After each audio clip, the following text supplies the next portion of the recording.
Commission যে প্রস্তাব দিয়েছে তার মধ্যে একটি হচ্ছে যে আহ, আগামী সংসদ বা সংস্কার সভায় যদি সেই জুলাই সনদটি বাস্তবায়ন না হয় তাহলে সেটি স্বয়ংক্রিয়ভাবে সংযুক্ত হবে। আসলে এইটি তো অগণতান্ত্রিক পদ্ধতি, আপনারা এই পদ্ধতিটাকেই বেছে নিলেন কেন? এটি আরেকটা বিকল্প পদ্ধতি আছে যেটি সংস্কার পরিষদকে কোনো বাধ্য করা হবে না, তারপরও আসলে আপনারা প্রথম প্রস্তাবটির পক্ষে কেন?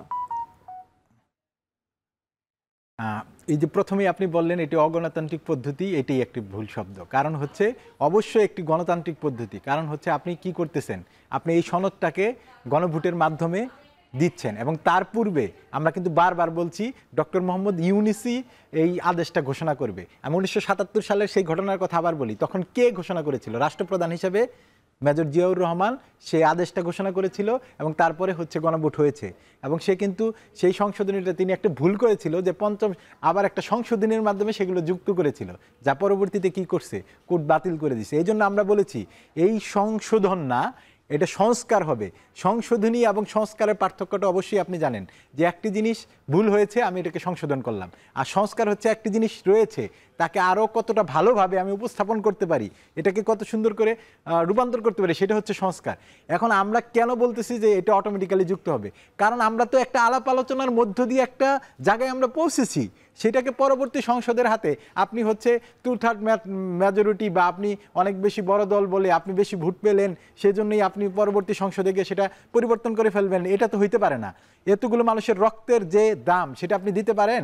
আর এটা তো বিএনপির বা অন্যান্য যে রাজনৈতিক দলগুলো, নাম বলতে চাই না, যারা হচ্ছে এই কথা বলতেছে যে এটা হচ্ছে অগণতান্ত্রিক, তাদের তো সব থেকে বেশি এটাকে অ্যান্ড্রোস করা উচিত। এই জন্য যে ইলিয়াস আলী থেকে শুরু করে তাদের যে মানে নেতাকর্মীরা যারা গুম হয়েছিল, পরবর্তীতে যারা খুন হয়েছে, এদের কি কারণে হয়েছিল? এই সংবিধানের মধ্য দিয়ে আগের যে প্রধানমন্ত্রী উনি হচ্ছে সকল কিছু তার নিজের মধ্যে রেখেছিল এবং তার এই নিজের মধ্যে রাখার যে প্রবণতা, এই কারণে পুরো রাষ্ট্রতন্ত্রটা একটা মাফিয়াতন্ত্র সে কায়েম করতে পেরেছিল। এখন আমরা কি জন্য সংস্কারটা চাচ্ছি? প্রত্যেকটা সাংবিধানিক পোস্টে আমরা হচ্ছে একটি সিস্টেমের মধ্যে দিয়ে নিয়োগের কথা বলেছি।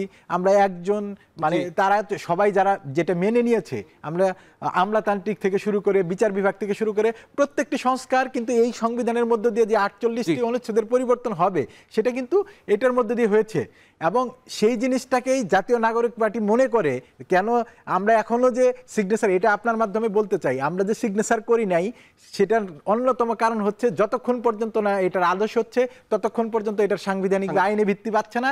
এবং আমরা যে মুক্তির আকাঙ্ক্ষা নিয়ে এই আন্দোলনটা করেছি সেই মুক্তির আকাঙ্ক্ষার সামান্যতম পরিস্ফুটিত হবে না যদি না এই সাংবিধানিক আদেশ হয়। ধন্যবাদ। নিশ্চয়ই, আপনাকে অনেক ধন্যবাদ। দর্শক